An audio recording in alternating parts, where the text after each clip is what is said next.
Welcome back to our new series celebrating the full release of Captain of Industry. We're playing on a very cool looking map, Insula Mortis, also a big map with a lot of challenges. Follow this series to learn how to master the game or just enjoy this fun ride. Let's dive in. While in the last episode we made big changes in terms of terraforming, remember we completely changed over here, right? We had a copper mine, now it's full of farms. We used to have over here our diesel production, now diesel production is way bigger, we've doubled it and it's over here. Now this is water production for the farms.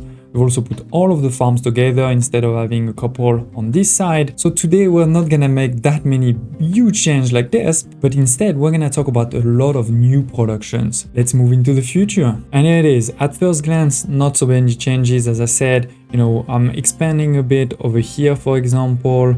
We have also expanded a bit on that side, on this side over here, there slightly, but we do have a lot of new productions. So let me show you. First of all, I've added a small one over here to our nuclear facility. The reason I put it here is because it creates toxic slurry. And we were already treating, in this wastewater treatment, toxic slurry over here. So it was easy to connect it. So what are we doing? Well, we're taking the gold ore, we're putting it into this crusher large that is going to make gold or crushed. Then we're gonna have these crusher large to transform the gold or crush into gold or powder. Then this powder over here is going to go into those settling tanks with a bit of acid, and we were already making the acid there, so that was an easy one. It's going to create toxic slurry, as I said. It's this pipe there that goes all the way over here, and it's going to create gold ore concentrate. And not a lot, to be honest, right? We go from 36 to only 9. Then this gold ore concentrate is over here, right? It's gonna go in the front into those gold furnaces, where we're gonna take this gold ore concentrate and a bit of sand to make the gold. And again, we're losing. We're going from 18 to 9. With a bit of exhaust for now, I'm just sending the exhaust to the atmosphere. But yeah, with this, we're gonna start making gold. That's what you see over here. We have a lot of gold. We are rich. It's looking good, looking good. So we have this gold, and by the way, this is the only way to make gold, and either gold ore concentrate or the gold scraps that you're recycling. But yeah, this is the only way. And there's only one thing you can do with your gold, because all of this is part of the same production, is how to make microchips. So let's start making them. And of course, I'll share this small blueprint on my Discord community as always. So to do microchips, you need a microchip machine. You unlock it with this production over here. And by the way, there is a level 2, which is over here, microchip production level 2. This one, will basically double. So it's exactly the same, but double, like many of these upgrades. Now, this machine is very interesting because there's a lot of things happening, as you can see, right? There are many different production. And what's very interesting is that all of them are needed, because what will happen is we're gonna start over here from a silicon wafer. Then this silicon wafer is gonna be transformed with a bit of acid and water into a microchip stage 1A. Then we're gonna take this 1A and add some copper and plastic and make it a 1B. Then we go into the next one, where the 1B plus a bit of gold will make a 1C. And the 1C will go all the way back. And then we're gonna take this 1C and a bit of acid and water again, so same inputs, and we're gonna make a 2A. And then again, the 2A plus copper and plastic, 2B. Then again, 2B plus gold, 2C, it goes back. And again, it's gonna make now this one, the 3A. It does the same, 3B, 3C, right? It goes back over here. And then the 3C gonna make 4A. Then 4A is gonna make 4B. And then that's the end, where 4B plus gold is gonna make the microchips. So at that point, the microchip, instead of going back on this one, is gonna go this side on our unit storage. So this is one very compact way where you can do it, because again, this is exactly the same inputs every time. Every stage you need acid and water. Every stage you need copper and plastic. Every stage you need just gold. So it's very easy to make it quite compact like I did over here. Of course, if you do this means you're not gonna produce 8 per minute, right? You're gonna produce way less, because it needs to go through multiple cycles before it makes a microchip. So if you really want 8 per minute, you're gonna need a lot of these like this. And by the way, as I said, you need silicon wafer at the beginning, which is another new building over here, where you take silicon poly and water to make those wafer. And do note that this takes teraflops, which we discussed in the last episode. At the beginning, you will have only the choice of the mainframe. This will give you 8. Then later on, the data center, we'll talk about that. But yeah, you need some teraflops, for the silicon crystallizer and also for all of the microchip machine, which is why even if this will have low production per minute, maybe you want to start with only this, because only this will cost you only 12, teraflops, versus if you want a full production chain, which I'm gonna show you in a second, you're gonna need a lot more teraflops. So yeah, this is how you make microchips. I'll share, of course, the blueprint as always on my Discord community, but then with those microchips, if you add a bit of electronics level 2, you put them in an assembly robotics, you don't have a choice, you cannot use, an assembly electric level 2. If we look over here, we will never find the recipe. I'm showing you, so if you don't believe me, the recipe of electronics level 3 doesn't exist. It's not there. You have to use an assembly robotic to have this recipe. Just taking microchips and electronics to make electronics level 3. That's what's happening over here. Then we're making the electronics level 3. Now, what are we going to do with electronics level 3?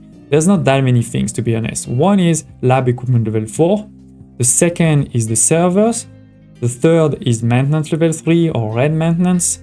And then the last one is computers, but we haven't unlocked that yet. So that's what we're gonna do. Basically on this side, you can see we have the maintenance depot level 3. So some of those electronics level 3 are going there. And then over here, I have mechanical parts to create this maintenance level 3. Then on the other side, we're doing the servers, right? This is a bit of steel and electronics level 3 to create some servers. I don't have a lot yet, I just started it, but you can see it over here.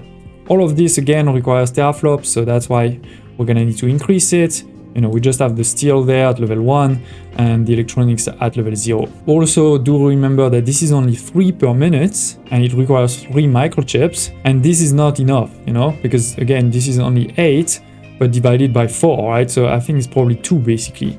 So this is 2 and this is 2. So I think I'm making 4 and I'm using 6 right now already. So this is not enough. But with this, we can start making some good things using the electronics level 3 for servers and for maintenance level 3. The other thing I mentioned, if you remember, is the labs level 4, right? This is over here. We used to make lab level 3. Now we're sending lab level 3 plus a bit of electronics level 3 to make lab level 4. And this is only 6 lab equipment level 4. So this is not great. If I wanted to have 12 lab equipment level 4, I will need to double all of this, or I will need to transform all of these into robotics. Maybe we'll do that soon, but I haven't done it yet, because remember that each of those research labs cost 4 per minute. So this is 4. So if you want all 3, that's 12. And therefore, again, this is not enough. So that's why I only have 2 right now. But with this, we have unlocked the research lab level 5. And therefore, we've started to do some new research. For example, we are now doing CO2 recycling, which will enable us to recycle the CO2 into graphite. That's going to be a really cool one. And a couple of other cool things. In particular, I'd love to increase my ship as soon as possible, start unlocking more of the map. As you can see, we're getting closer to the rocket assembly, even if that's not the end of the game. The end of the game is first the fast breeder reactor, but more importantly, the end of the game is making your island self-sustainable, and we're gonna get there. But yeah, now we have research lab level 4, so that is really great. It does require maintenance level 2 again, so remember that. Again, as always, I'll post the blueprint on my Discord community, but to be honest, this was a bit quick and dirty. I just wanted to move through, those new resources, start to make them. This is not optimized at all. In particular, as I said, this is quite a low production of microchip. If you want a higher microchip production, what you need to do is have a lot more of those microchip machines, right? So that each step is just one step, right? This is, for example, step 1A, then this is 1B, 1C, etc., right? And the last one is the microchip. So if we have all of this working at 100%, then we'll know we're gonna be making 8 times 2, so 16. This will require still the same inputs, right? Like water, gold, etc. But you can still do it in a quite compact. By the way, over here, what is happening is, we're making the electronics level 2, making the PCB, all of this, so that over here we can make the electronics level 3 directly. Because remember, the only reason to make microchips is actually to make electronics level 3. There's nothing else that you need microchip for. So that's why this is all together. This is actually not a layout I created myself. I found it on Discord. I'm going now to try to make it an even better one, and I'll share it with you all. But yeah, with this, you'll definitely be producing more microchip per minute. Now, if you've seen the last episode, you may remember I said I want to start having more belts, and this is what you can see over here. So for example, the rubber, we're creating it over here, right? In a diesel production. I'm sending it directly all the way over here onto the bus so it can then be used onto the bus. Similar for the plastic, we're doing the plastic over here. Plastic is also sent over there, by the way, because we need some plastic. And I've also done it the other way around. For example, here, we're creating electronics level 2, and now I'm sending those electronics level 2 all the way over here to be used into my microchip production. I think at the end of the day, I'd love to get to a point where we don't even need any trucks, like 0 trucks at all. That would be pretty cool. We have also unlocked the data center. With the data center, you only need 6 people versus this one. Remember, the mainframe computer is 12. And the mainframe computer was 8 teraflops. This one you can get almost to 100 teraflops as long as you have servers. Because basically 25 servers, if we put it into the data center, this is going to give us 2 teraflops. And this is just one rack. And then you can have 48 racks. So obviously if you get to 48, then you're gonna get 2 times 48, so almost 100 of teraflops for just 6 people. That's pretty good. We will need some chill water. This is a new building you can see over here. You're basically taking some water and getting some chill water with just 3 people, 800 kilowatts. So that's easy. We can do that. It does require maintenance level 3, which is why, we needed to start the maintenance level 3. But yeah, basically that's the goal. Now I want to really increase my microchip production so I can increase my electronics level 3 production, have a good maintenance, there. And then we can have a lot of servers, put all of them into a data center. Then we can upgrade all of this into robotic so that we use a lot less people, and therefore we have more people to expand into the future. Because we're a bit low on people, as you can see, only 21. I could also increase the population, but first I want to do this. Don't hesitate to tell me in the comments below if you have any questions, thoughts, requests, and I hope to see you next time for a very exciting episode.